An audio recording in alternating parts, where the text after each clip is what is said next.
যে রব্বুল আলামিন আমাদেরকে রমাদান মুবারকের মতো পবিত্র মাসের পরে শাওয়াল মাসের প্রথম জুমায় আজকের এই পবিত্র দিন জুমার নামাজ আদায় করার জন্য তেনার ঘর মসজিদে আসা এবং বসার তৌফিক দান করেছেন। ওই মনিবের দরবারে কালিমাতুশ শুকর আদায় করি আলহামদুলিল্লাহ। আমরা আজকে যে বিষয় নিয়ে কথা বলবো, আলোচনা করব, আমাদের আজকের আলোচ্য বিষয় হচ্ছে রমজান পরবর্তী 8টি কাজ। এটা হলো আমাদের আজকের আলোচ্য বিষয়। আল্লাহ তাআলা আমাদেরকে এই বিষয়গুলোর উপরে আলোচনা করার, আমল করার তৌফিক দান করেন। তাহলে আমরা আজকে 8টা বিষয় নিয়ে কথা বলবো রমজান পরবর্তী। যে রমজান তো শেষ হয়ে গেছে, তো রমজানের পরে আমাদের জন্য 8টা কাজ করণীয়। এই 8টা কাজ নিয়ে আমরা আমাদের সামনের সময়গুলো আমরা অতিবাহিত করব। সামনের সময়গুলোর মধ্যে আমরা ইবাদত বন্দেগী কিভাবে করব, এই 8টা বিষয়ের মধ্যে আমাদের ওই বাকি একটা বছর, আগামী রমজান পর্যন্ত আমাদের 1 বছরের রুটিন যেটা, ওইটা ইনশাআল্লাহ চলে আসবে। আল্লাহ তাআলা তৌফিক দান করেন। দেখেন, 1 নম্বর বিষয়, রমজান পরবর্তী আমাদের জন্য 8টা কাজের 1 নম্বর হলো আমল নষ্ট না করা। রমাদান মাসে আমরা একটা মাস আমলের উপরে ছিলাম, রোজা রাখছি, সেহরি, ইফতারি, তারাবি, তাহাজ্জুদের নামাজ, দান, সদকা, এই সবগুলা আমল না? সবগুলা আমল না? আমল। তাহলে রমজান একটা ধারাবাহিক একটা আমলের উপরে আমরা ছিলাম। তো এই জন্য আমাদের ওই আমলগুলা রমজান পরবর্তীতে যেন নষ্ট না হয়, এই দিকে আমাদের কি করা, খেয়াল করা। কথা বুঝাচ্ছে? তাহলে রমজান পরবর্তী প্রথম কাজ হলো আমল কি না করা, নষ্ট না করা। যেমন দেখেন, আল্লাহ তাআলা কোরআন মাজিদের মধ্যে বলেন, ওয়ালা তাকুনু কাল্লাতী নাকাদাত ওয়াসলাহা মিন বা'দি কুওয়াতিন আনকাসা। আল্লাহ বলেন, তোমরা ওই নারীর মতো তোমরা হইও না। কথা বুঝেন? আল্লাহ তাআলা বলতেছেন তোমরা ওই নারীর মতো হইও না। কোন নারী? যে নারী তার সুতাকে কষ্ট করে বুনার পরে সে কি করেছে, নষ্ট করে দিয়েছে। মানে কি? আল্লাহ তাআলা এখানে একজন নারীর কথা বলছেন। ওই নারীটা কি করছে? সে কিছু সুতা সে এরকম ভাবে জাল দিয়ে সুতাগুলোকে মজবুত করছে, সুতাগুলোকে সে কাজে পরিণত করছে, কাজ করার মতো উপক্রম করছে। মানে এই সুতাগুলো দিয়ে এখন যে কোনো কাজ করা যাবে, এরকম উপক্রম যখন হয়েছে, এই মহিলা ওই সুতাগুলোকে ছিঁড়ে শেষ করে দিয়েছে। ওই সুতাগুলোকে টুকরো টুকরো করে শেষ করে দিয়েছে। তাহলে এখন টুকরা টুকরা যেতে করছে, এই সুতা দিয়ে এখন কোনো কাজে আসবে না। আল্লাহ তাআলা আমাদেরকে এই উদাহরণটা দিয়ে আমাদেরকে বুঝাইতেছে যে বান্দা, তোমরা একটা মাস তোমরা ইবাদত বন্দেগী করছো, করার পরে এখন রমজান পরবর্তী সময়ে তোমরা তোমাদের ওই আমলগুলোকে তোমরা এখন কি করিও না, নষ্ট করিও না। আল্লাহ তাআলা এটাই বুঝাইতেছে। তার মানে আমলের ধারাবাহিকতা আমাদের কি করতে হবে, রাখতে হবে। এটা ছাড়া যাবে না। আল্লাহ তাআলা আমাদেরকে আমল করার তৌফিক দান করেন। 2 নম্বর উদাহরণ, আল্লাহ তাআলা কোরআনের মধ্যে বলেন, ইয়া আইয়ুহাল্লাযীনা আমানু আতিউল্লাহা ওয়া আতিউর রাসূল ওয়া লা তুবতিলু আমালাকুম আল্লাহ বলেন, হে ঈমানদাররা, আল্লাহ তাআলাকে তোমরা অনুসরণ করো, অনুগত করো, এবং রাসূলকে তোমরা অনুগত করো, ইতাআত করো। দুই জিনিস। এরপর আল্লাহ বলতেছেন, ওয়ালা তুবতিলু আমালাকুম, তোমরা তোমাদের আমলকে নষ্ট করিও না। তোমরা তোমাদের আমলকে কি করিও না? নষ্ট করিও না। তাহলে আল্লাহ তাআলা এই আয়াতের মধ্যে স্পষ্টভাবে বলে দিতেছেন, বান্দা, রমজান মাস গেছে, একটা মাস তোমরা আমলের মধ্যে ছিলা, পরবর্তী সময়ে তোমরা তোমাদের ওই আমলগুলোকে কি করিও না? নষ্ট করিও না। তাহলে এক নম্বর গেল আমল কি না করা? নষ্ট না করা। আসেন দুই নম্বর হলো লা নাত্তাবিউ দালালাতা বিল হিদায়াহ। দুই নম্বর হলো হেদায়েতের মোকাবেলায় পথভ্রষ্টতাকে গ্রহণ না করা। হেদায়েতের মোকাবেলায় পথভ্রষ্টতাকে গ্রহণ না করা। এটা কিভাবে? যেমন দেখেন, আল্লাহ তাআলা কোরআন মাজিদের মধ্যে বলতেছেন, ওয়াতলু আলাইহিম নাবাল্লাযী আতাইনাহু আয়াতিনা ফানসালাখা মিনহা ফাতবা'াহু আশ-শাইতান ফাকানা মিনাল গাওয়িন। আল্লাহ তাআলা রাসূলকে বলতেছেন, ও রাসূল, আপনি ওই ব্যক্তির ব্যাপারে আপনি সংবাদ দিয়ে দেন, আপনার উম্মতকে ওই ব্যক্তির ব্যাপারে কি দিয়ে দেন? সংবাদ দিয়ে দেন। ওয়াতলু আলাইহিম, আপনি তাদের উপরে তেলাওয়াত করেন, বর্ণনা করেন। নাবাহু, ওই ব্যক্তির সংবাদটা আপনি দিয়ে দেন। কোন ব্যক্তি?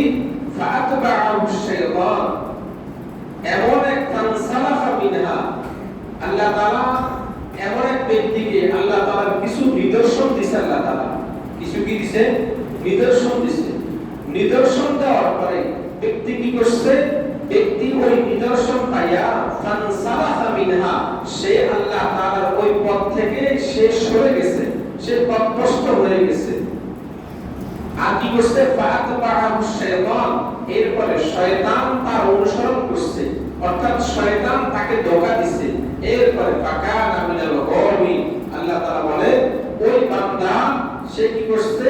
তার যে মূল লক্ষ্য ছিল, সে তার মূল লক্ষ্য থেকে সে সরে গেছে।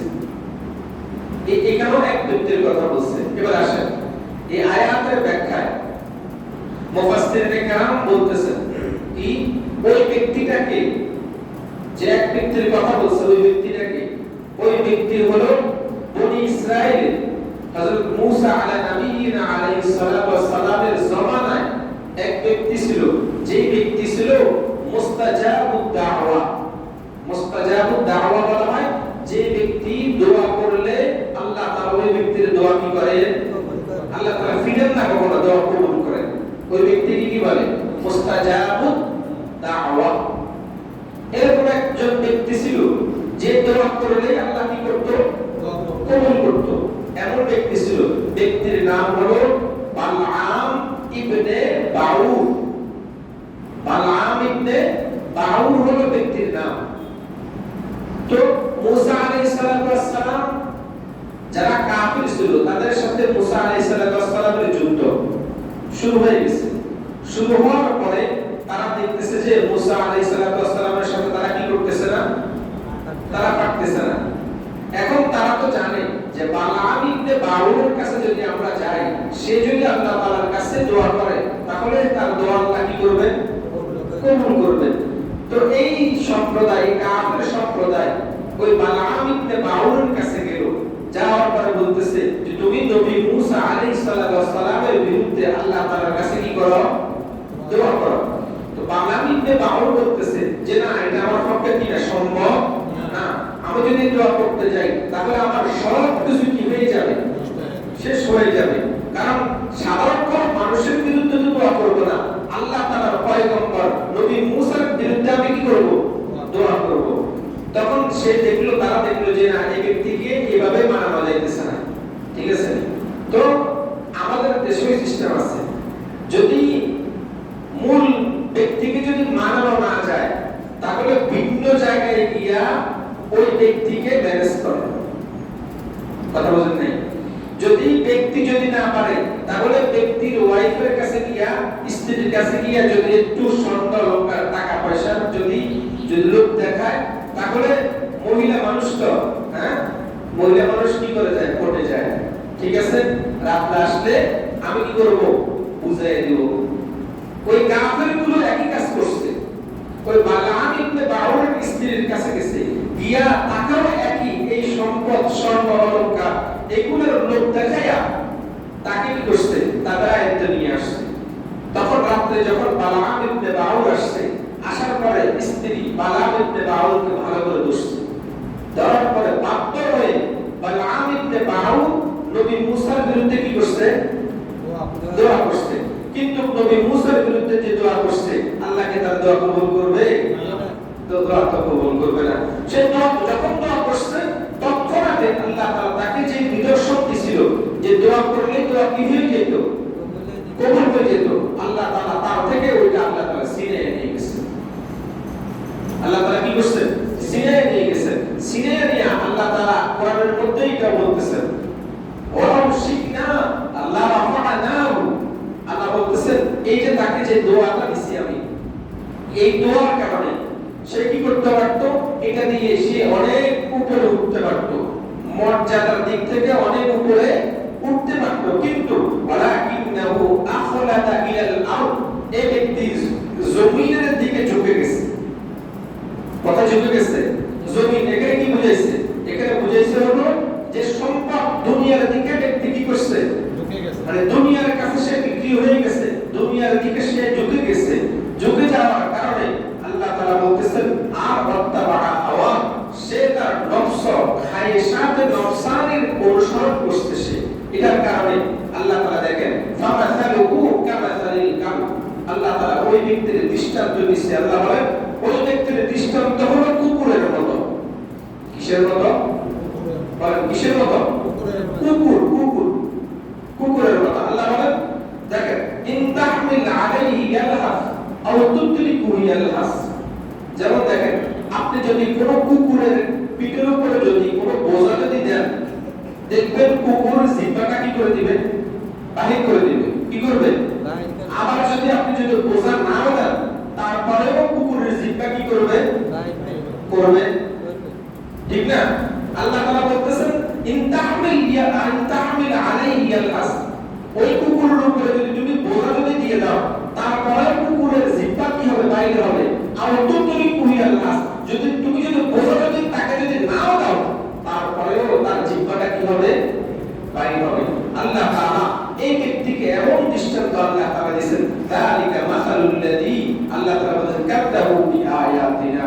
আল্লাহ বলেন আমার নিদর্শন অস্বীকারের কারণে, অস্বীকার করার কারণে তাদের দৃষ্টান্ত এমন ছিল। ওই বালাম ইবনে বাউরকে পরবর্তীতে আল্লাহ তাআলা এরকম কি করছে? তার জিহ্বাটাও কুকুরের মতো এরকম বের করে রাখছে। অথচ বান্দা ছিল কেমন? যার দোয়া আল্লাহ তাআলার কাছে কি হইতো? কবুল হইতো। কিন্তু পরিশেষে তার অবস্থা হয়েছে এমন, শেষ পর্যন্ত কুকুরের মতো তার জিহ্বাটা সবসময় কি থাকতো? বাইরে হয়ে থাকতো। তাহলে দেখেন নিয়ামত পাইছে, নিয়ামত কি করে না? কদর করে নাই। এইজন্য আল্লাহ তাআলা নিয়ামত তো সিনেই নিছেই, আল্লাহ তাআলা তাকে দুনিয়ার মধ্যেই শাস্তির মধ্যে আল্লাহ তাআলা কথা বুঝে আসছে। এইজন্য আল্লাহ তাআলা কোরআনে বলেন না লাইন শাকারতুম লা যিদান্নাকুম, বান্দা নিয়ামত দিছি, নিয়ামতের শুকরিয়া আদায় করো, তাহলে কি করব? নিয়ামত বাড়ায়া দেব। আর ওয়ালাইন কাফারতুম, নিয়ামত দিছি যদি অস্বীকার করো, ইন্না আযাবি লাশাদীদ, বান্দা তোমরা জেনে রাখো আমার শাস্তি বড় কঠিন। আমার শাস্তি বড় কি? কঠিন। আল্লাহ তাআলা যেমন দয়াশীল, তেমন আল্লাহ তাআলার আযাবটাও কঠিন। এজন্য আল্লাহ বলেন গাফিরিয যামবি ওয়া কাবিলিত তাওবি শাদীদুল ইকাব। আল্লাহ বলেন আমি হলাম গুনাহ ক্ষমাকারী, তওবা কবুলকারী। আবার আল্লাহ বলতেছেন আমি হলাম কঠিন শাস্তিদাতা। যেমন গুনাহ ক্ষমাকারী, তওবা কবুলকারী, তেমন আবার কঠিন শাস্তি দাতাও কে? আল্লাহ। বলেন না কে? আল্লাহ। তাহলে বালাম ইবনে বাউরকে আল্লাহ তাআলা এই অবস্থা করছে। তাহলে আমরা যেটা বলতেছিলাম সেটা হলো দেখেন আমরা আমাদের এই কাজগুলোর ক্ষেত্রে হেদায়েতের মোকাবেলায় কষ্টটা কখনো কি করব না, গ্রহণ করব না। আমার ঈমানের মোকাবেলায় দুনিয়ার যত সম্পদ আর দুনিয়ার যত কিছু আসুক না কেন, আমার হেদায়েতটা সবার উপরে থাকবে, আমার ঈমানটা সবার উপরে থাকবে। যত কিছু হোক আমার ঈমান আমি কি করতে পারি না, বিক্রি করতে, হোক সেটা কথায় হোক, হোক সেটা কাজে হোক, হোক সেটা কারো কাছে বিক্রি হয়ে যাওয়ার মাধ্যমে হোক, যত ধরনের কিছু আসুক না কেন, যত জল তুলন আসুক না কেন, আমার ঈমানের কাছে কোনো কিছু পাত্তা পাওয়ার সুযোগ নেই। কারণ আমার মূল হলো ঈমান। আমার যদি ঈমানে যদি না থাকে, আমি যত নেক আমল করব, আমি কি জান্নাতে যেতে পারবো? আমার এই নেক আমলের কোনো মূল্য থাকবে আল্লাহর কাছে? তাহলে আমার মূলটা হলো কি? ঈমান। বলেন না, মূল কি? ঈমান। তাহলে আমার ঈমান যদি আমি যদি রক্ষা করতে যদি না পারি, তাহলে আমার আর কি রইল? কোনো কিছু আছে? নাই। আল্লাহ আমাদেরকে হেফাজত করেন। তাহলে দুই নম্বর গেল। এক নম্বর হলো আমল নষ্ট না করা, দুই নম্বর হলো হেদায়েতের মোকাবেলা পথভ্রষ্টতা গ্রহণ না করা, তিন নম্বর শয়তান থেকে সতর্ক থাকা। বলেন শয়তান থেকে কি থাকা? সতর্ক থাকা। আল্লাহ বলেন, দেখেন কোরআন মাজিদের মধ্যে আল্লাহ তাআলা বলেন, ইন্নাশ শাইতানা লাকুম আদুউম ফাত্তাখিযুহু আদুওয়া। আল্লাহ বলেন নিশ্চয়ই শয়তান হলো তোমাদের প্রকাশ্য শত্রু। শয়তান তোমাদের কি? প্রকাশ্য শত্রু, তোমাদের শত্রু। আল্লাহ বলেন ফাত্তাখিযুহু আদুওয়া, এই শত্রুকে শত্রু হিসেবে কি করো? গ্রহণ করো। শত্রুকে কি হিসেবে গ্রহণ করো? শত্রু হিসেবে গ্রহণ করো। আল্লাহ বলেন ইন্নামা হিসবাহু লিয়াকুনু মিন আসহাবিস সাঈর। আল্লাহ বলেন এই শয়তান মানুষদেরকে ইয়াদউ, মানুষদেরকে ডাকে। মানুষদেরকে ডাকে কোন দিকে? মানুষদেরকে ডাকে। আল্লাহ তাআলা বলতেছেন ইন্নামা ইয়াদউ হিসবাহু, শয়তান তার দলদেরকে ডাকতেছে। কেউ যদি শয়তানের দলভুক্ত যদি হয়ে যায়, তাহলে তার ঠিকানা কোথায়? বলেন না। কেউ যদি শয়তানের দলভুক্ত হয়, তাহলে তার ঠিকানা জাহান্নাম। তো আল্লাহ তাআলা বলতেছেন লিয়াকুনু মিন আসহাবিস সাঈর, ওই ব্যক্তি হয়ে যাবে জাহান্নামীদের অন্তর্ভুক্ত। তাহলে শয়তান যদি আমাদেরকে আহ্বান করে, শয়তানের আহ্বানে, শয়তানের ডাকে যদি আমরা সাড়া দিই, তাহলে আমাদের ঠিকানা কোথায়? বলেন না, ঠিকানা কোথায়? জাহান্নাম। তাহলে শয়তান থেকে আমাদের কি থাকতে হবে? সতর্ক থাকতে হবে। আল্লাহ তাআলা বলতেছেন ইয়া বানি আদম লা ইয়াফতিনান্নাকুম আশ-শাইতান কামা আখরাজা আবাওয়াইকুম মিনাল জান্নাহ ইয়ানসিউ আনহুমা লিবাসাহুমা লিয়ুরিয়াহুমা সাওয়াতিহিমা ইন্নাহু ইয়ারাকুম ওয়া কাবিলুহু মিন হাইতু লা তারাউনাহুম। আল্লাহ বলেন হে বনি আদম, ইয়া বানি আদম, হে বনি আদম, হে আদমের সন্তানেরা শুনো, লা ইয়াফতিনান্নাকুম আশ-শাইতান, তোমরা শয়তানের ফিতনায় পড়ো না। তোমরা শয়তানের কি পড়ো না? ফিতনায় পড়ো না। কারণ কামা আখরাজা আবাওয়াইকুম মিনাল জান্নাহ, এই শয়তান তোমাদের মা বাবাকে জান্নাত থেকে বের করছে। আমাদের বাবাকে আদম আলাইহিস সালাতু ওয়াস সালাম এবং হাওয়া আলাইহিস সালাতু ওয়াস সালাম, এই দুইজনকে জান্নাত থেকে বের করছে কে? শয়তান। শুধু এটাই না, সে কত বড় ষড়যন্ত্র করছে। আল্লাহ বলেন ইয়ানজিউ আনহুমা লিবাসাহুমা, শয়তান কি করছে জানো? শয়তান তোমাদের মা বাবার কাপড় ধরে টানছে। লিবাসাহুমা, কাপড় ধরে টানছে। কেন? কারণ লিউরিয়াহুমা সাওয়াতিহিমা, যাতে করে তারা কি হয়ে যায়? তারা উলঙ্গ হয়ে যায়, আর তারা তাদের লজ্জাস্থানের দিকে তারা তাকায়, তারা যেন শর্মিন্দা হয়। তাহলে তার অবস্থা, তার চিন্তা ভাবনা এমন ছিল। আল্লাহ বলেন ইন্নাহু ইয়ারাকুম হুয়া ওয়া কাবিলুহু মিন হাইতু লা তারাউনাহুম। আল্লাহ বলেন শয়তান তোমাদেরকে দেখে। শয়তান তোমাদেরকে কি করে? দেখে। কিন্তু তোমরা মিন হাইতু লা তারাউনাহুম, তোমরা শয়তানকে কি করো না? দেখো না। শয়তান তোমাদেরকে দেখে, তোমরা শয়তানকে দেখো না। তো এইজন্য আল্লাহ তাআলা বলতেছেন ইন্না জাআলনা শায়াতিনা আউলিয়া লিল্লাযিনা লা ইউমিনুন, শয়তানকে কোন মুমিন অভিভাবক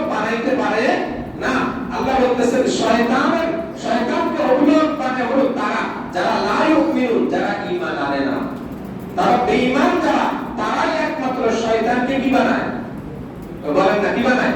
অভিভাবক বানায়, গার্ডিয়ান বানায়। কোন মুমিনের গার্ডিয়ান শয়তান হতে পারে না। তাহলে 3 নম্বর, শয়তান থেকে কি থাকা? বিরত থাকা। এখানে এই কথার মধ্যে আরেকটা কথা আছে, শয়তান তো আমাদেরকে চারদিক থেকে কি দেয়? ধোঁকা দেয় না? চারদিক থেকে শয়তান আমাদেরকে কুমন্ত্রণা দেয়। শয়তান আমাদেরকে চেষ্টা করে যেন আমরা যেন তার দলভুক্ত হয়ে যাই। আল্লাহ তাআলাও আমাদেরকে কোরআনের মধ্যে আয়াত নাযিল করে আল্লাহ তাআলা আমাদেরকে সতর্ক করে দিয়েছেন, বান্দা শয়তান তোমাদেরকে চারদিক থেকে কি করে? ধোঁকা দিতে চায়, তোমরা সতর্ক থাকো শয়তান থেকে। আল্লাহ বলেন, তুম্মা লাতিয়ান্নাহুম মিন বাইনি আইদিহিম ওয়া মিন খালফিহিম ওয়া আন আইমানিহিম ওয়া আন শামাইলিহিম ওয়া লা তাজিদু আকসারাহুম শাকিরিন। আল্লাহ বলেন, তুম্মা অতঃপর লাতিয়ান্নাহুম মিন বাইনি আইদিহিম ওয়া মিন খালফিহিম ওয়া আন আইমানিহিম ওয়া আন শামাইলিহিম। শয়তান তোমাদেরকে ডান দিক থেকে ধোঁকা দেয়, শয়তান তোমাদেরকে বাম দিক থেকে ধোঁকা দেয়, শয়তান তোমাদেরকে সামনের দিক থেকে ধোঁকা দেয়, শয়তান তোমাদেরকে পিছন দিক থেকে ধোঁকা দেয়। কয় দিক হলো? কয় দিক হলো? 4 দিক হলো। তো আল্লাহ তাআলা বলতেছেন, এই যে শয়তান তোমাদেরকে 4 দিক থেকে ধোঁকা দেয়, তোমরা এই ধোঁকা থেকে তোমরা কি থাকো? বিরত থাকো। কথা বুঝে আসছে? তাহলে শয়তানের এই কুমন্ত্রণা, শয়তানের শয়তানি থেকে আমাদেরকে হেফাজত থাকতে হবে। আল্লাহ তাআলা যেন আমাদেরকে হেফাজত থাকার তৌফিক দান করেন। এরপর দেখেন, শয়তান এমন মারাত্মক মানুষ, এমন মারাত্মক শয়তান। শয়তান আমরা স্বাভাবিক বিষয় হলো আমরা যেভাবে চলাফেরা করি তার চেয়েও শয়তানের দাপ অনেক গুণে কি অগ্রগামী। শয়তান মানুষের রক্তের শিরে শিরে শয়তান কি করে? চলাফেরা করে। আল্লাহ রাসূল হাদিসের মধ্যে বলেন, ইন্নাশ শাইতানা ইয়াজরি ইনসান মাজরাত দাম। আল্লাহ তাআলা বলেন, শয়তান মানুষের শরীরের রক্তের মধ্যে শয়তান কি করে? চলাচল করে। তার মানে শয়তান আমাদেরকে গোমরাহ করার জন্য, পথভ্রষ্ট করার জন্য, জাহান্নামে বানানোর জন্য যত ধরনের চেষ্টা, যত ধরনের কৌশল আছে, সমস্ত কৌশল আর সমস্ত চেষ্টা শয়তান করতে থাকে। কথা বুঝে আসছে? আমরা এই সমস্ত চেষ্টা কি করে দিব? আমরা তার চেষ্টাগুলো আমরা শেষ করে দিব। সে যেন আমাদের উপরে ভর না করতে পারে, আমাদের উপরে যেন শয়তান বিজয় লাভ না করতে পারে। আমরা শয়তানকে পরাজিত করে আমরা আল্লাহ তাআলার সৈনিক হয়ে আমরা জান্নাতের মালিক বলে এই দুনিয়া থেকে যাব। আল্লাহ তাআলা তৌফিক দান করেন। 4 নম্বর হলো আল আযমু আলা আল্লাহ ইয়াতরুকাস সালাহ। 4 নম্বর হলো একেবারে অঙ্গীকার করা যে আমি কি করব না, কোন নামাজ ত্যাগ করব না, কোন নামাজ কি করব না, আমি ছাড়বো না। আমাদের মধ্যে স্বাভাবিক এটা বাস্তব কথা, কিছু মানুষকে রমজানে নামাজ পড়তে দেখা যায়, কিন্তু আবার ওই আল্লাহর বান্দার মধ্যে থেকে কিছু বান্দাকে এমন দেখা যায় রমজান শেষ তাদের নামাজও শেষ। তাহলে শুধু কি আমাদের জন্য রমজানে নামাজ ফরজ, বাকি 11 মাস আমাদের জন্য নামাজ ফরজ না? বলেন না, ফরজ না? ফরজ। তাহলে আমি যেমন ভাবে রমজানে ইবাদত করছি, নামাজ পড়ছি, বাকি 11 মাস তো আমার উপরে নামাজ ফরজ। তাহলে বাকি 11 মাসও আমরা কি করতে হবে? নামাজ পড়তে হবে। এজন্য 4 নম্বর বিষয় হলো যে নামাজ কি না করা, না ছাড়া। আল্লাহ বলেন, হাফিজু আলাস সালাওয়াতি ওয়াস সালাতিল উসতা ওয়া কুমু লিল্লাহি কানিতিন। আল্লাহ বলেন, হাফিজু আলাস সালাওয়াত, তোমরা নামাজের হেফাজত করো। কিসের? নামাজের, বিশেষ করে মধ্যবর্তী নামাজের তোমরা হেফাজত করো। আর ওয়া কুমু লিল্লাহি কানিতিন, আর যখন তোমরা দণ্ডায়মান হবা তখন তোমরা বিনয়ী হয়ে দাঁড়াবা। নামাজে যখন তোমরা দাঁড়াইবা তখন তোমরা বিনয়ী হবা। নামাজে দাঁড়াইছো তো তুমি নিজেকে আসামি মনে করবা। কি মনে করবা? আসামি। আসামি যখন হয় কোন ব্যক্তি, আসামি কি নিজের মন মতো কোনো কিছু করতে পারে? কোনো কিছু করতে পারে না। তাকে ওই জেলার যারা দায়িত্বশীল আছে তারা যেটা করতে বলে ওই আসামিও কি করে? সেটাই করে। তাহলে আমি যেহেতু আসামি, আল্লাহর দরবারে আমি আসামি, আমার জিন্দেগীর কত ভুল আছে, ইচ্ছাই হোক অনিচ্ছাই হোক, আমি আসছি আল্লাহ তাআলার দরবারে আল্লাহ তাআলার কাছ থেকে গুনাহগুলো মাপ নেওয়ার জন্য। তাহলে আমি আল্লাহ তাআলার কাছে আসামি হিসেবে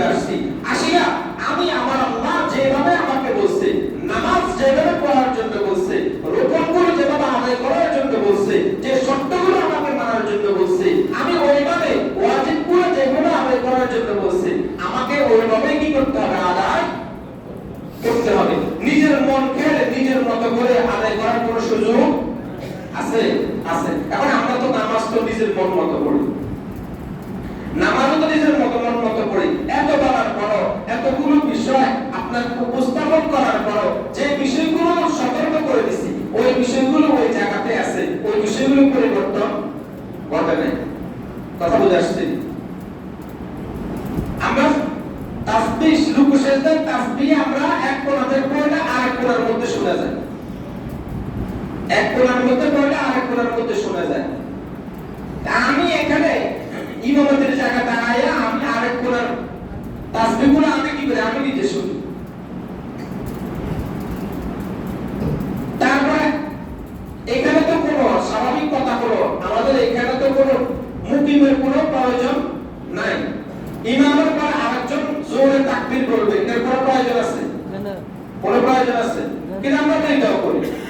ইমাম আল্লাহু আকবার বললে আমরা জোরে কি বলি? আল্লাহু আকবার। সামি আল্লাহু লিমান হামিদার পরে রব্বানা লাকাল হামদুটা আমাদের কি আসে? জোরে আসে। যখন বৈঠকে বসি তাশাহুদ পড়ি তখন ওই তাশাহুদটাও আমরা জোরে পড়ি। কই পাইছেন আপনি?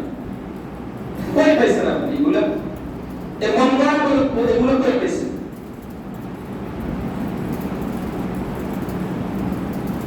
আগেও বলছি এখনো বলি, ইবাদত নিয়ে কখনো অহংকার করবেন না। ইবাদত অহংকারের বিষয় না। আপনি ইবাদত দিয়া আপনি জান্নাতে যেতে পারবেন না, মনে রাখেন। তাহলে তো যদি ইবাদত করার দরকার নেই। ইবাদত তো অবশ্যই করবেন আল্লাহর বিধান এগুলো। বাকি অহংকার যখন আপনার মনের মধ্যে আসবে তখন আপনার সমস্ত আমল কি হয়ে যাবে? শেষ হয়ে যাবে, সব শেষ হয়ে যাবে। তাহলে আপনি ইবাদত করতেছেন, এটা আল্লাহ আপনাকে তৌফিক দিয়েছে বিধে আপনি করতেছেন। আপনি কথা বুঝে আসছে? এই জন্য নামাজ, পাঁচ ওয়াক্ত নামাজে কি করতে হবে? হেফাজত করতে হবে। নামাজ কি করা যাবে না? নামাজ ছাড়া যাবে না। কাল কিয়ামতের ময়দানে সর্বপ্রথম হিসাব হবে কিসের? নামাজ। আল্লাহ রাসূল সাল্লাল্লাহু আলাইহি ওয়াসাল্লাম বলেন সর্বপ্রথম নামাজের হিসাব হবে। যে ব্যক্তির নামাজটা পরিপূর্ণ পাওয়া যাবে, যে ব্যক্তির নামাজটা কি পাওয়া যাবে? পরিপূর্ণ পাওয়া যাবে। এরপরে আল্লাহ তাআলা বান্দাদেরকে বলবেন যে বান্দার ফরজের মধ্যে যদি কোনো ত্রুটি থাকে, কোনো কি থাকে? ত্রুটি যদি থাকে আল্লাহ তাআলা বলবেন ফেরেশতাদেরকে আমার বান্দার নফল ইবাদতগুলো একটু তালাশ করে দেখো। বান্দার আমলের মধ্যে কি আছে নি? নফল ইবাদত আছে কিনা দেখো। যদি পাওয়া যায় আল্লাহ তাআলা ওই ঘাটতিগুলো এই নফল ইবাদতের দ্বারা কি করে দিবে? পরিপূর্ণ করে দিবে। কথা বুঝে আসছে? তাহলে এইভাবে আল্লাহ তাআলা আমাদের জন্য সুযোগ রাখছেন, কিন্তু সুযোগটা আমরা কি করি না? কাজে লাগাই না। কাজে লাগানো দরকার। আল্লাহ তাআলা তৌফিক দান করেন। 4 নম্বর হলো 5 নম্বর হলো কোরআন পরিত্যাগ না করা, কোরআন তেলাওয়াত করা। কোরআন কি না করা? পরিত্যাগ না করা। কোরআন কি করা? তেলাওয়াত করা।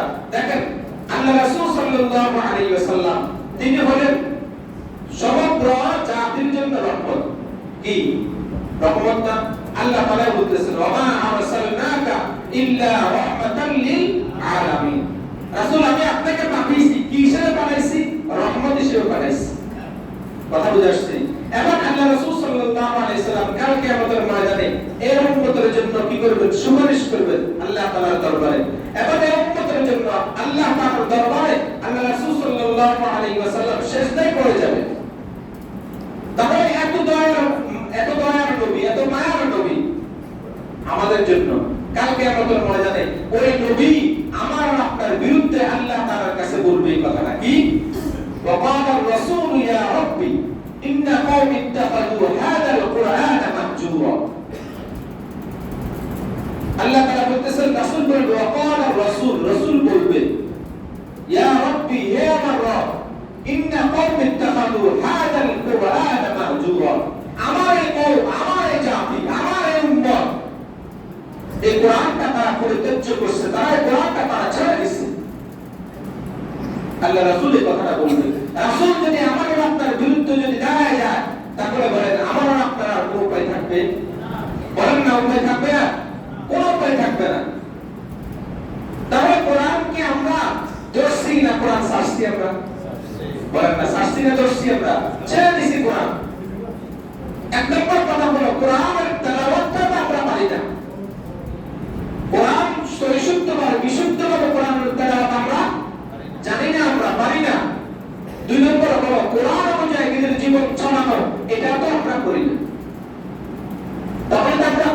করতেই নেই, কোরআন না পারে কোরআন তেলাওয়াত করতে, না পারে কোরআন বুঝে পড়তে, না পারে কোরআন অনুযায়ী আমল করতে, কোনটাই আমরা না।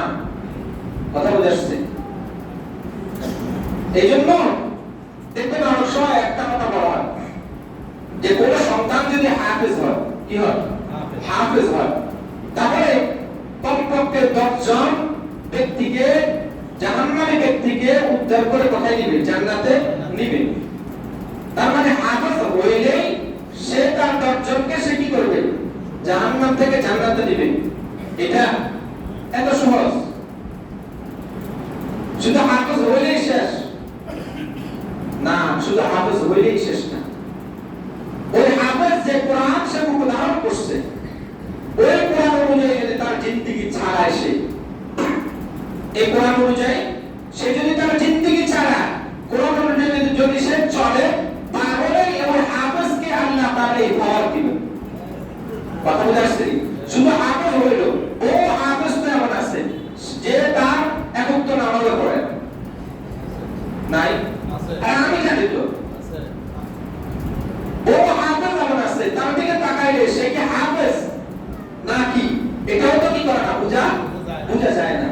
তাহলে ওই হাফেজরা কি 10 জনকে নিয়ে জান্নাতে চলে যাবে? কথা বুঝে আসছে? এই জন্য কোরআন ছাড়া যাবে না। আপনি কোরআন ছাড়াবেন তো রাসূল আপনাকে ছেড়ে দিবে, আর আপনার মূল ঠিকানা যেটা, আপনার নিজের ঠিকানা যেটা জান্নাত, ওই ঠিকানার মধ্যে আপনি ঢুকতে পারবেন না। আল্লাহ তাআলা আমাদেরকে হেফাজত করেন। 5 নম্বর গেল। 6 নম্বর হলো কাসরাতু যিকরিল্লাহ, বেশি বেশি করে জিকির করা। বলে বেশি বেশি কি করা? জিকিরের এক অর্থ এটাও আছে, কোরআন পড়া। জিকিরের এক অর্থ কি? কোরআন পড়া। আবার জিকিরের আরেক অর্থ হলো নামাজও আছে। কি আছে? নামাজও আছে। আবার সুবহানাল্লাহ, আলহামদুলিল্লাহ, আল্লাহু আকবার, অথবা লা ইলাহা ইল্লাল্লাহ, এই যে শব্দগুলো আছে, এগুলো কি? বলেন এগুলো কি? জিকির। এগুলো জিকির। এজন্য আল্লাহ তাআলা বলেছেন, ইয়া আইয়ুহাল্লাযীনা আমানু যিকুরুল্লাহা যিকরান কাসীরা, হে ঈমানদাররা, তোমরা অধিক পরিমাণে বেশি বেশি করে তোমরা কি করো? জিকির। আল্লাহ তাআলাকে বেশি বেশি করে স্মরণ করো তোমরা। এই জিকিরের দ্বারা স্মরণ হবে আল্লাহ তাআলা। কার স্মরণ হবে? আল্লাহ তাআলা। আল্লাহ তাআলা আমাদেরকে তৌফিক দান করেন।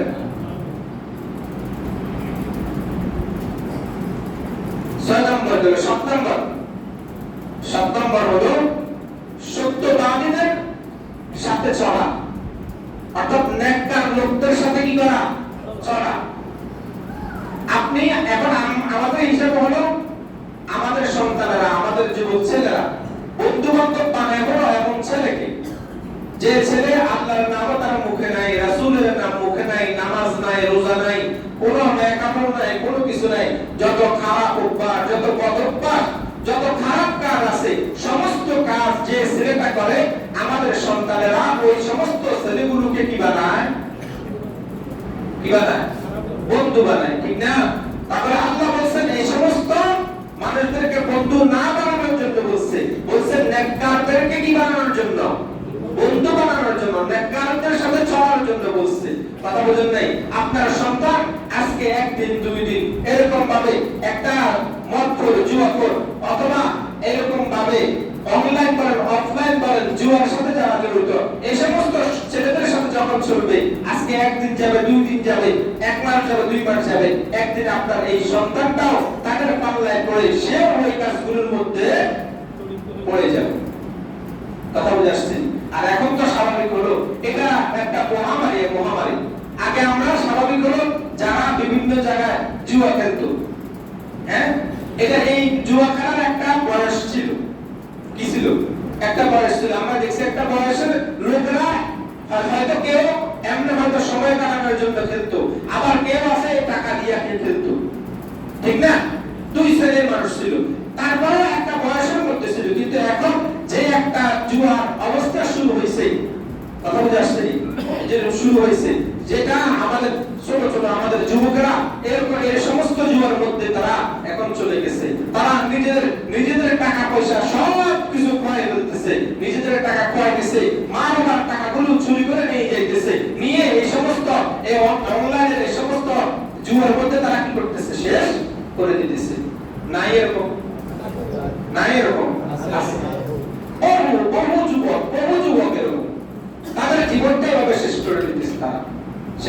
দিয়েছে।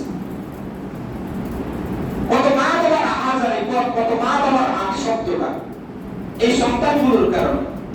কিন্তু সন্তানদের এই কথাগুলো দিলের মধ্যে লাগে না। মা বাবা ওই ব্যথাটা তাদের দিলের মধ্যে লাগে না। এই মা বাবা এত কষ্ট করে সন্তানটাকে লালন পালন করছে কি এই দিনগুলো দেখার জন্য? বলো না, এই দিনগুলো দেখার জন্য? এই দিনগুলো তো দেখার জন্য না। কিন্তু আজকে দেখেন এই সন্তানগুলো আজকে কোথায় চলে যাচ্ছে? আজকে আমাদের সমাজের যুবকগুলো আজকে কোন দিকে চলে যাইতেছে? তাদের লাইফ কি ছিল, কি দরকার ছিল থাকা, কিন্তু চলতেছে তারা কোন দিকে? তারা আফসোসের বিষয়। তাদের এই হালতগুলো দেখলে অনেক খারাপ লাগে, অন্তর ব্যথিত হয়ে যায় তাদের এই হালতগুলো দেখলে। কিন্তু তাদের কাছে এগুলো কোনো বিষয় মনে হয় না, বিষয় মনে হয় না। কেউ তো মনে করে যে আমি এরকম করি, কে জানে? কেউ জানে না। কথা বুঝে আসছে? সুরে মানুষ বলে না, আমাদের বাংলায় একটা প্রবাদ আছে, সুরে চুরি করে কিন্তু সুরের কি দেখা যায়? পা দেখা যায়। কি দেখা যায়? পা দেখা যায়। যদি পা দেখা যায় তাহলে এই ব্যক্তি আর অন্যদের থেকে নিজেকে আড়াল করতে পারছে? তাহলে এই তো ধরা খাবে না। এই জন্য ভাই তুমি কয়দিন তুমি অন্যের থেকে গোপন থাকবা? তুমি সমস্ত সবার কথা ভাবতাও না। তুমি যে অন্যায়গুলো করতেছ, যে অশ্লীলতাগুলো তোমরা সমাজের মধ্যে ছড়াইতেছ, যে অশ্লীলতাগুলো তোমরা এই সমাজের মধ্যে করতেছ, তোমাদের কেউ না দেখো, তোমাদের একজন রব আল্লাহ উনি দেখতেছে। তো বলেন না, দেখতেছে তো উনি? তাহলে তোমরা যদি ওই আল্লাহকে যদি তোমরা ভয় না করো, দুনিয়ার মানুষকে ভয় করে করে তোমরা কয়দিন চলবা? তোমাদের তো প্রকৃতপক্ষে ভয় করার দরকার ছিল কাকে? আল্লাহকে। তো ওই আল্লাহর ভয়টা তোমাদের অন্তরের মধ্যে নাই, তাহলে তোমাদের আর কিসের ভয়? তোমাদের মানুষের ভয় দিয়ে কি করবা তুমি? তোমার অন্তরের মধ্যে আল্লাহর ভয় দরকার। এজন্য এই সমস্ত জুয়া বলেন, নেশা বলেন, নেশা জাতীয় দ্রব্য যা আছে সমস্ত কিছু থেকে আমাদের এই সমাজগুলোকে, এই যুবকদেরকে আল্লাহ তাআলা হেফাজত করেন। আল্লাহ বলেন, ইয়া আইয়ুহাল্লাযীনা আমানুত্তাকুল্লাহা ওয়া কুনু মা'আস সাদিকিন। হে ঈমানওয়ালারা, আল্লাহকে ভয় করো এবং তোমরা সত্যবাদী, নেককার, পরহেজগার লোক যারা আছে তাদের অনুসারী হও, তাদের সাথে তোমরা চলো, তাদেরকে বন্ধু বানাও, তাহলে তোমাদের লাভ হবে। একজন নেককারকে বন্ধু বানাইলে নেককারের জবান থেকে তুমি একটা ভালো কথা শুনবা। তুমি নামাজ না পড়লেও দেখবা যে নামাজি, তার সাথে যদি তুমি থাকো সে তোমাকে একবার হলো বলবে, ভাই চল একটু নামাজটা পড়ে আসি। ঠিক না? এই গেল 7 নম্বর। শেষ পরিশেষে 8 নম্বর হলো শাওয়ালের 6 রোজা। শাওয়ালের 6 রোজা। যেহেতু আমরা ঈদের পরে প্রথম জুমা পাইছি, এটা প্রথম জুমা, এই জন্য এই বিষয় নিয়ে কথা বলার সুযোগ হয় নাই। ঈদের আগের জুমা 3টা বিষয়ের উপরে কথা বলছি, ওই 3টা বিষয়ের উপরে কথা বলতে সময় হয়ে গেছে, এই জন্য পারি না এই বিষয়টা বলতে, যদি এই বিষয় জরুরি ছিল। দেখেন আল্লাহ রাসূল সাল্লাল্লাহু আলাইহি ওয়াসাল্লাম হাদিসের মধ্যে বলেন, মান সামা রমাদান, যে ব্যক্তি রমজানের রোজা রাখলো, সুম্মা আতবাহু সিত্তাম মিন শাওয়াল, এরপরে শাওয়ালের 6টা রোজা থাকলো, আল্লাহ রাসূল সাল্লাল্লাহু আলাইহি ওয়াসাল্লাম বলেন, কাসিয়ামিদ দাহর, সে যেন পুরো বছর রোজা রাখলো। সুবহানাল্লাহ। তাহলে শাওয়ালের এই 6 রোজা থাকলে পুরো বছর রোজা রাখার কি হবে? সওয়াব হবে। এখন দেখেন শাওয়াল মাসে আপনি রোজা যখন রাখবেন, আপনি রোজা ধারাবাহিক রাখার কোনো প্রয়োজন নাই যে আমি আজকে থেকে শুরু করছি লাগাতার 6টা রোজা রাখবো, এরকম না করে যদি আপনি যদি একদিন পর পর যদি রাখেন, এটাও আপনি কি করতে পারবেন? রাখতে পারবেন। হয়তোবা দেখেন আজকে শাওয়ালের হয়তো 7 বা 8 তারিখ আজকে আরবি, সামনে সুবর্ণ সুযোগ আছে। মুহাদ্দিসিনে কেরাম, বিভিন্ন উলামায়ে কেরাম এই কথাগুলো বলে, সেটা হলো কি যে স্বাভাবিক হলো আল্লাহ রাসূল প্রতি মাসে 3টা রোজা রাখতেন। কয়টা? 3টা রোজা রাখতেন, যেটাকে বলা হয় আইয়ামে 20। সেটা কি বলা হয়? আইয়ামে 20 বলে। 13, 14, 15 এই 3টা রোজা আল্লাহ রাসূল রাখতেন। এখন স্বাভাবিক হলো আমি আমার 6টা শাওয়ালের রোজা 1, 2 নম্বর হলো যদি আমি এই যে 3টা তারিখ 13, 14, 15 এই 3টা দিনে যদি আমি 3টা শাওয়ালের রোজা যদি রাখি আমি, তাহলে দেখেন এক্ষেত্রে 2টা সওয়াব। কয়টা সওয়াব? 2টা। 1 নম্বর হলো আপনি আইয়ামে 20 এর রোজা রাখলেন, একটা সওয়াব। 2 নম্বর হলো আপনি শাওয়ালের রোজাটাও আপনি কি করলেন? রাখলেন। তাহলে আপনার 2 গুণ সওয়াব কি হলো? আপনার আমলনামার মধ্যে জমা হলো। আরেকটা আছে, সেটা হলো আল্লাহ রাসূল সাল্লাল্লাহু আলাইহি ওয়াসাল্লাম সপ্তাহে 2 দিন রোজা রাখতেন, সোমবার এবং বলেন না বৃহস্পতিবার। সোমবার এবং কি বৃহস্পতিবার। এই কথাগুলো তো কয়েকবার বলছি, এটা তো আপনাদের মুখস্থ থাকার কথা। যে আল্লাহ রাসূল সপ্তাহে রোজা রাখতেন, আবার মাসে আল্লাহ রাসূল কোন সময় রোজা রাখতেন, এই কথাগুলো তো কয়েকবার বলছি। কথাগুলো ওগুলো তো জেনে থাকার কথা। এক কথা বারবার বললে এটা তো জেনে এমনি বসে যায় এটা। তাহলে আল্লাহ রাসূল সপ্তাহে কিবার রোজা রাখতেন?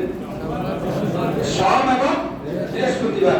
আপনি যদি ওইটা হিসাব করে যদি রাখেন, তাহলে ওই ক্ষেত্রে আল্লাহ রাসূলের ওই সুন্নাহটাও আপনার কি হয়ে গেল? আদায় হয়ে গেল। আপনার শাওয়ালের রোজাটাও আপনার কি হয়ে গেল? আদায় হয়ে গেল। আবার আছে কেউ আছে হয়তো কি করে নাই, রমজানে কিছু রোজা বাকি হয়ে গেছে, যে কোনো কারণবশত ভেঙে ফেলছে। তাহলে এখন এই ক্ষেত্রে করণীয় কি? এই ক্ষেত্রে করণীয় ক্ষেত্রে দুইটা মাসালা। কিছু ওলামায়ে কেরামের কথা হলো যে যেহেতু আল্লাহ রাসূল বলেছেন মান সামা রমাদান, যে ব্যক্তি রমজানের রোজা রাখবে, যেহেতু রমজানের রোজার কথা আগে আসছে, এইজন্য ওই ব্যক্তি তার বাড়তি রোজাগুলো কি করবে? আগে রাখবে, এরপরে শাওয়ালের রোজাগুলো রাখবে। আবার কিছু ওলামায়ে কেরাম বলতেছে যে না, যেহেতু শাওয়াল মাসেই শুধু কি করতে পারবে? শাওয়ালের রোজা রাখতে পারবে, অন্য কোনো মাসে যদি রাখে তাহলে এর সওয়াব কি পাবে? শাওয়ালের রোজা কি হবে? হবে না। তাহলে ওলামায়ে কেরাম বলতেছে শাওয়াল মাসের মধ্যে শাওয়ালের 6 রোজা রাখবে, আর বাকি যে রোজাগুলো আছে এই রোজাগুলো অন্য কোনো মাসে কি করে দিবে? পূরণ করে দিবে। এটা হলো মাসালা। এইজন্য শাওয়ালের রোজা আমরা যারা রাখছি তারা তো রাখছি, আর যারা রাখিনি, যেহেতু এখনো অনেক লম্বা সময় আছে, আমরা রোজাগুলো রাখবো। আল্লাহ তাআলা আমাদের প্রত্যেককে তৌফিক দান করেন। তাহলে আমরা কথা বলছি রমজান পরবর্তী আমাদের কাজ কয়টা? কয়টা? বসেন বসেন বসেন। রমজান পরবর্তী আমাদের কাজ কয়টা? বলেন না কয়টা? 8টা। কয়টা কাজ? 8টা কাজ। এই 8টা কাজ যদি আমরা ধারাবাহিক চালাইতে পারি, তাহলে এই বাকি 11 মাস, রমজান পরবর্তী বাকি 11 মাস আমরা একটা আমলের উপরে আমরা চলতে পারবো। কথা বুঝে আসছে? আল্লাহ তাআলা আমাদের প্রত্যেককে তৌফিক দান করেন। এই 8টা কাজ আমাদের প্রত্যেকের জিন্দেগির মধ্যে এনে আমল করে আল্লাহ তাআলা এই দুনিয়া থেকে যাওয়ার তৌফিক দান করেন। আল্লাহ তাআলা আমাদের প্রত্যেককে কবরে যাওয়ার আগে কবরের সামান জোগাড় করার তৌফিক দান করেন। যারা সুন্নাত পড়েন সুন্নাত পড়েন।